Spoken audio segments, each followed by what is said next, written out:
Welcome to Adventure Cities, where we're exploring the Las Vegas, Nevada! Mama! Whoa. I need choppy steps. One of the best things about Las Vegas is that you can be in the Grand Canyon in just half an hour by air. Here we go! Outside! Oh! This isn't just driving around the track, it's jumping around the track too.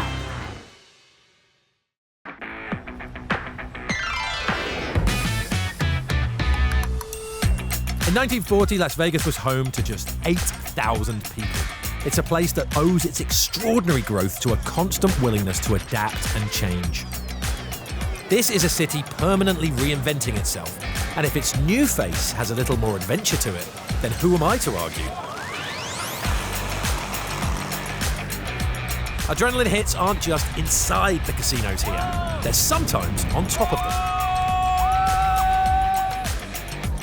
And underneath them too. We've got really great party atmosphere around here. You've kind of ripped up the rule book with this golf course. Absolutely, yeah. We think that, crazy golf's a little bit better if you've got a little bit of liquid courage. Oh, cocktail.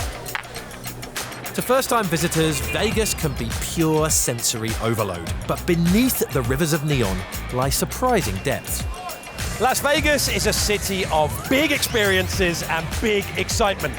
But do those two things have to involve betting and booze? My mission this week is to discover the biggest adrenaline hits in town without setting foot in a casino. Evel Pie is not on the Strip. It's tucked away on a quiet downtown street. It's named after Evel Knievel, who was actually one of my heroes as a kid. It's not evil as in bad or nasty, but unfortunately, the menu does contain something that is evil in the truest sense of the word. I'm here to try your most famous pizza, the Reaper. And it's the hottest pizza in the world. I would think so. How hot is it? Tabasco is about 2,500 Scoville, so Okay. this is 450 times more. It's 450 times hotter than Tabasco. Yes. Wow. So there's a challenge at Evel Pie, which is if you can eat 3 slices of the Reaper pizza, then you get your name up on the wall of flame. Are you ready? I think only 6% of people who try it manage to do it. Whoa. Right, do you want to have a slice with me? No, I'm good. That is all you. Oh, wow. It smells like a nuclear power station. Within one bite, I felt as if my taste buds had been eviscerated. It felt like there was a firework going off in my mouth and not in a good way. Whoa!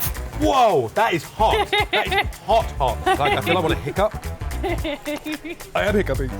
The roof of my mouth feels like it's on fire. Someone got any milk? Ah! Give me that. I don't even want a glass. That is it. I'm done. One bite is enough. I'm tapping out. That's so hot. Oh. After that brief hiccup, my next visit shows me what truly lies beneath the surface of Las Vegas. Going into mermaid school, I wasn't sure exactly what to expect, but as soon as I got there, Mermaid May put me at my ease and I was able to dive straight in. This is the Silverton Aquarium. So we have mermaids that perform here. We also offer mermaid school, so people can sign their kids up to come and learn to be a mermaid. Adults can also do it, and you're gonna be swimming in the aquarium with the fish just like we do. I'm just about to get in the water, and I found out there's 2,000 fish in there, including sharks, pufferfish, and stingray. I know it's safe, but I'm now a little bit less worried about my performance as a merman and more worried about my survival as a human. So when I thought about professional mermaiding before I got to the school, I thought it was more a kind of performance art, as if they were dancers or actors. But after spending a bit of time with Mermaid May, I realized that actually they're more athletes. It's about having a strong core, and it's about training themselves to hold their breath for long periods of time so they can get down deep and they can perform their spins and twists to be that perfect, streamlined mermaid.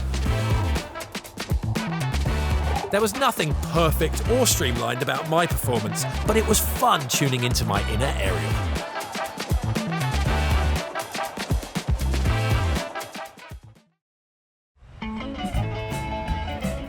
Just 20 minutes from the bright lights of Las Vegas, you'll find this delicious slice of Americana, Boulder City, which is the perfect escape from the excitement and the noise of the Strip. Here you'll find a collection of mom-and-pop coffee shops and ice cream parlors, as well as a scarily good monster museum. Boulder City was created in the 1930s as a home for the workforce building the Hoover Dam. Once the Great Dam was finished, the town was supposed to be demolished. but there was uproar from locals because they loved this place so much, and they continue to love it today. All right, time to get out of this heat and down to the river. At Willow Beach, I meet my guide Holmes to paddle the mighty Colorado River. So I can't believe, Holmes, how close we are to Las Vegas. But this feels like a completely different world to the Strip. I mean, there's no neon, there's no concrete. It's a pure escape. As we head upriver towards the Hoover Dam, I spot something unexpected on the cliff face. What's that? That is the river gauger's office. It was one guy's job to monitor the water levels and the sediment levels. That looks like one of the most insane offices I've ever seen. On days where it was way too windy to paddle on up the river, he would take the trails and the hand-over-hand carts. That's the world's most extreme commute. Yeah. We continue paddling towards Emerald Cave, so named because of a magical trick of the light. That effect on the rock, it looks like a kind of natural strobe light. It kind of gives a green glow from this beautiful freshwater algae out here. Well, Holmes, I think people forget that the Hoover Dam, Lake Mead, Colorado River are right here. And you don't have to bake in the city when you could be chilling on the river. We do full adventures as well out here, overnights. So you holler at me when you're ready to go camping. Wow, I would love to come back for that. Woo. Back in Vegas, I swap my paddle for something with a bit more horsepower. I'm used to driving a Mini Cooper around nice, gentle suburban streets. But today, I'm going to be racing a Baja truck around a mud track. And apparently, I'm going to be getting 4 feet of air. Wish me luck. Actually, wish him luck. My name's Tino. I work at Speed Vegas, the off-road department at the Baja Truck Experience. My job role here is the lead manager here. I do the training for the coaches, ride-alongs, and everything in between. Baja trucks are a great choice because it's not just about driving around a track. It's about driving around a track and jumping around the track. As soon as the drive began, I had my instructor right next to me telling me exactly what I had to do, when I had to accelerate, when I had to touch the brakes, when I had to turn. So Jonathan, it took him a lap or two to warm up to it, but then as he got more comfortable, lap by lap, he got smoother with the wheel, more throttle response, more on the brakes when needed. The Baja trucks have this crazy suspension, so as you drive fast around the track, there are 3 jumps in the track, and you accelerate over the jumps, and you catch as much air as you can. It adds an extra dimension to the driving, quite literally, because you're flying through the air. All right, that was an incredible experience. Tino's given me a couple of things to work on. I need to remember to take my foot off the gas when we're in the air, otherwise the wheels still spin, and when you land, that doesn't end well. So overall, he gave me a B+. Now I'm going to try and get that up to an A grade, and we'll be looking good. Jonathan was having a great time in there. He said he thought it was like a roller coaster ride. He had little things to work on at the jumps, but he improved, and we were getting those 3-4 feet off the ground. That's my favorite jump. Awesome. That was an absolutely brilliant experience. Thank you, Tino. Good job out there. We're gonna switch seats and show you how it's really done. And it was Tino's turn. And he showed me exactly how good he was, which was a lot better than me.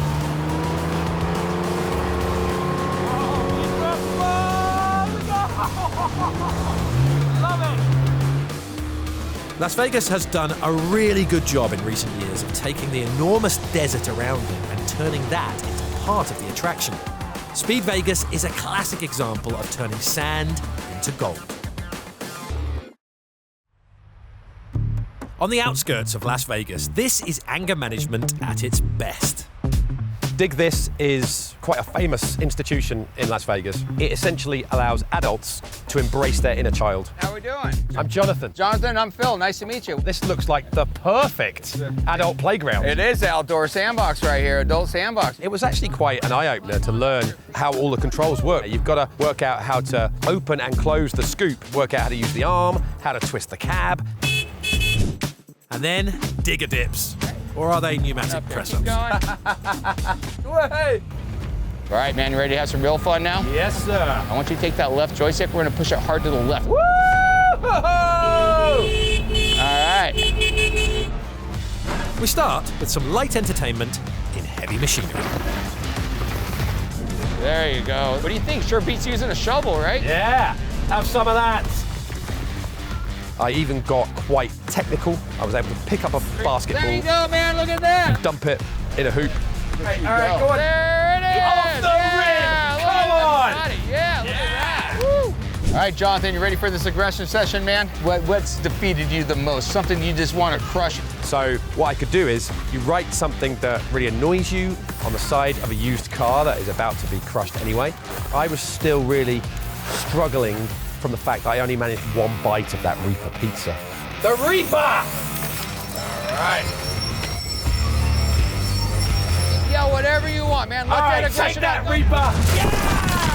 Woo! Here we go! Have that! Oh! Pick this car up. Let's go. Stop right there. Left one forward for me. Left one forward. So I put that demon to bed. Smash it. And now I have shed that disgrace. All right. Keep going. Stop right there. That is for my burnt mouth. See you later!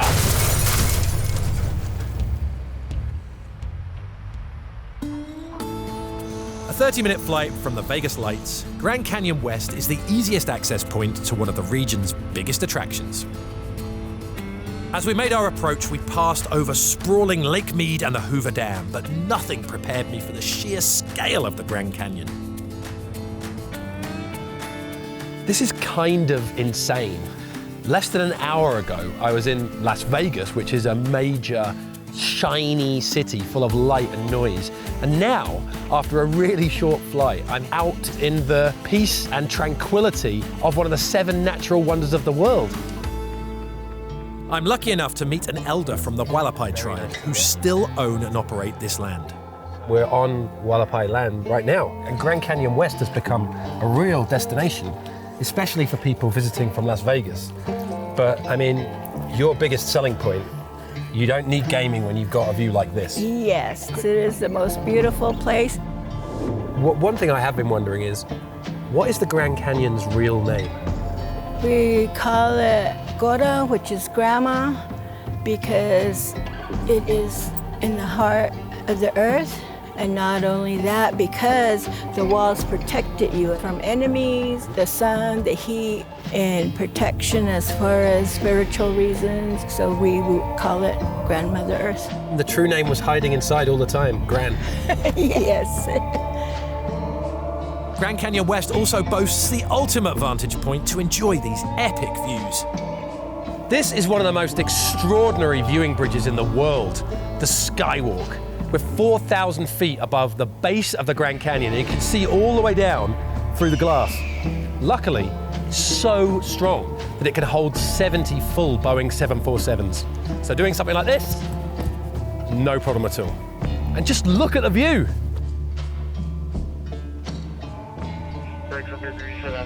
There are loads of ways to explore the Grand Canyon, but this might just be the most exciting. Wow! Check out this view! It's insane! Wow, this is the way to see the Grand Canyon! Unbelievable! Visitors to Grand Canyon West have the option to explore the vastness of this iconic destination via helicopter.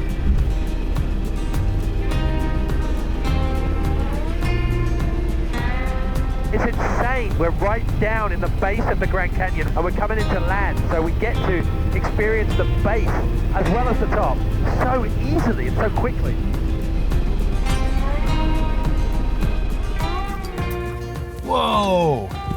Thanks, Levi. Of course. Yeah, look at this.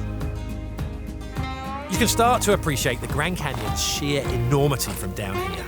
It looks absolutely colossal, but this is just a tiny fraction of its 277 miles.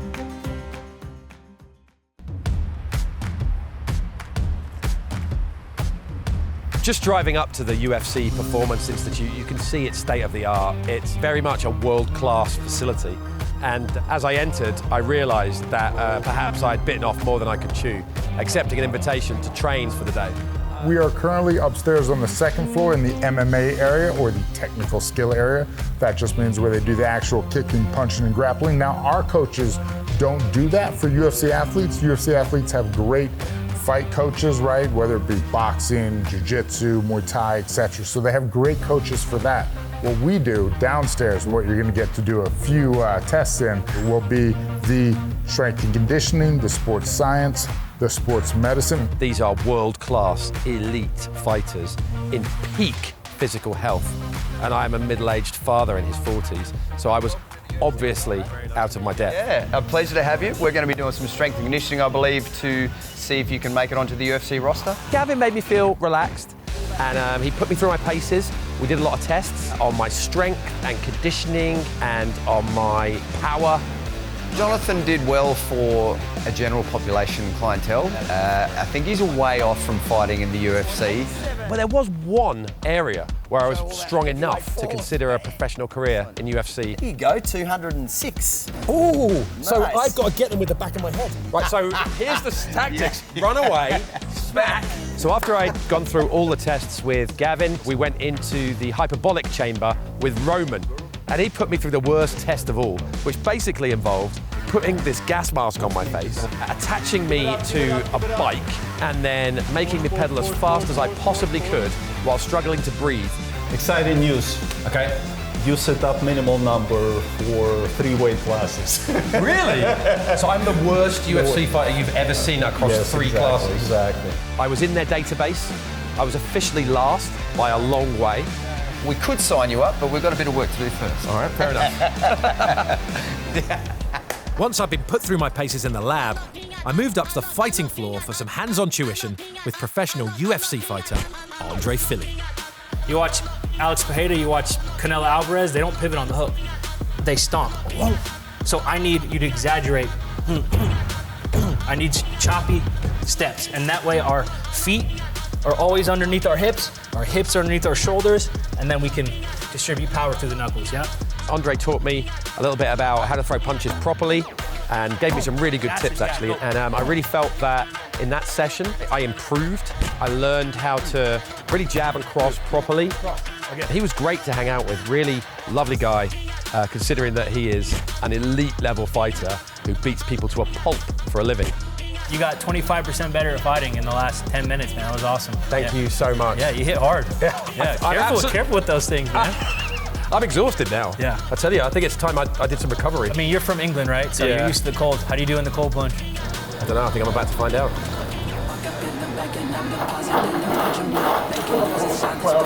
That's really not pain.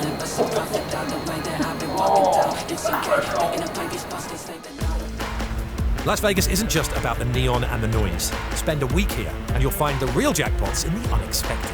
Whether you're tearing up the track, soaking in the surrounding desert, or sweating it out in a cage, getting constructive with your aggression, or soaring down the Grand Canyon, this city hands you the keys to play, explore, and let loose in ways you'd never expect. A well-rounded trip to Las Vegas requires going beyond the famous Strip, and what you find there may surprise you.